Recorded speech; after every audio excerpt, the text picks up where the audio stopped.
శాకాంతరే లీనం, కొమ్మల మధ్యలో ఉన్నట్టండి, ఆకుల మధ్యలో అలా. రావణాసురుడు వచ్చినప్పుడేమో ఆకులు అడ్డం పెట్టుకున్నాడు, ఇప్పుడు శాఖల మీద ఉన్నాడు. ఆ శాఖల మధ్యలో ఉన్నటువంటి హనుమంతుల వారిని చూసింది. చూసేటప్పటికీ విస్మయం పరమంగత, ఆశ్చర్యపోయింది సీతమ్మ. అహో భీమం ఇదం రూపం వానరస్య దురాసదం.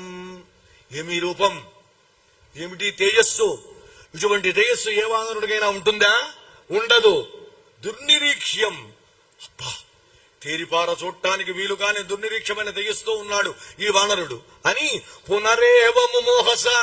ఆవిడ కాసేపు మోహాన్ని పొందిందండి. అంటే కళ్ళలా మొదలు పడ్డాయి తల్లి. హనుమ చూస్తున్నాడు, అమ్మా ఏమిటమ్మా ఇది, నేను నీకోసం వచ్చాను తల్లి, నేనున్నాగా నీకేమిటమ్మా భయం, ఎవడైనా నీ దగ్గరికి రాగలడా, నిన్నేమైనా అనగలడా, ఇక పైన వచ్చాడా వాడు చచ్చాడే. ఎవడు చూపిస్తా తర్వాత, ముందు నీతో మాట్లాడాలి, నీతో మాట్లాడాలి అంటే అమ్మ నువ్వు ఇలా పడిపోతే ఎట్లాగా, స్వామి బాధపడుతున్నాడు. మళ్ళీ ఈవిడే లేచిందండి, మళ్ళీ తెప్పరిల్లింది.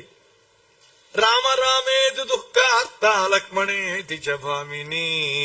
రామ లక్ష్మణ అని ఆవిడ పెద్దగా దుఃఖార్తురాలై రోధిస్తోంది.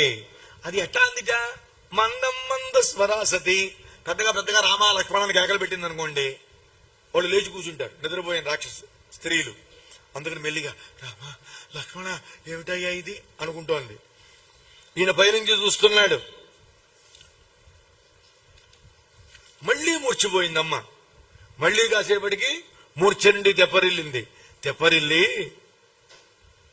నేను కలగన్నానా అనుకుందండి. కలలో కోతి కల్లోకి రాకూడదే. కోతి కలలోకి వచ్చింది అంటే ఎవరికో మూడింది అని అర్థం. భయపడకండి. అలా కనుక ఎవరికన్నా కల వస్తే హనుమంతుల వారి స్తోత్రాన్ని వెంటనే చదువుకోండి, తద్దోషం పోతుంది. ముందే చెబుతున్నా, ఎవరిని భయపెట్టకండి. మరే నాకు రాత్రి కోతి కల్లోకి వచ్చిందిరా, అప్పుడు నువ్వు కూడా కనబడ్డావంటే నువ్వు పోతావని అర్థం. నేను చెప్పా, ఎవరినైనా భయపెట్టాలని అట్లా పిచ్చి పిచ్చిగా కొనకు చెబితే వాడు బాగానే ఉంటాడు, వీడు పోతాడు మర్నాడు. వద్దు.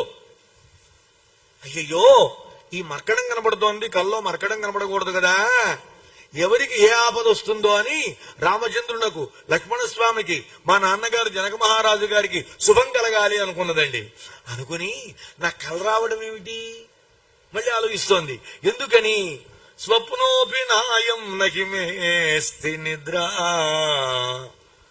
నాకు నిద్రే లేకపోతే, నేను నిద్రేపోకపోతే నాకు కల ఎక్కడి నుంచి వస్తుంది, ఇది కల కాదు నిజమే అనుకుంది. అనుకుని నిజంగా ఈ చెప్పిన మాటలు నిజమేనా ఈ వానరుడు అని ఆ మహానుభావురాలు బృహస్పతికి, దేవేంద్రుడికి, బ్రహ్మదేవుడికి, అగ్నిహోత్రుడికి నమస్కారం చేసిందండి. చేసి అనేన చోక్తం యదిదం మమగ్రతో వనౌకసాతచ్చ తథాస్తు నాణ్యథా. ఈ వానరుడు నా ముందు పలికిన మాటలన్నీ కూడా నిజమే అగుగాక అన్నదండి. నిజమే కావాలి. అమ్మయ్యా, ఈవిడిలా అనుకుంటున్నా మనస్సులో భావాన్ని మాటల్ని గ్రహించగలిగిన వాడెవడు? ఆంజనేయ స్వామి.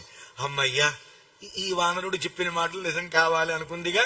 ఇంకా దిగచ్చు అనుకున్నాడు చెట్టు, ఇంకా దిగాలి. మెల్లిగా దిగాడు ఆంజనేయ స్వామి. సోవతిరియ ద్రుమతస్మాత్ విద్రుమ ప్రతిమాననగా.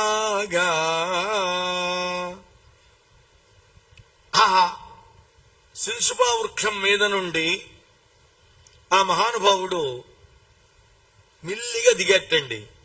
వినీత వేషగా అది ఉండాలి. మనకు ఏ రకమైన వేషమైనా ఉండొచ్చండి. అది పరమాత్మ దగ్గర, భగవంతుడి దగ్గర, తల్లిదండ్రుల దగ్గర, పెద్దవాళ్ళ దగ్గర వాటిని చూపించకూడదు. గురువుల దగ్గర. అబ్దుల్ కలాం అని ఒక మహానుభావుడు ఉన్నాడండి, నిజంగా మహానుభావుడు. మనం ఒక మహర్షుల్నే కాదండి, అటువంటి మహానుభావుల్ని కూడా స్మరించుకోవాలి.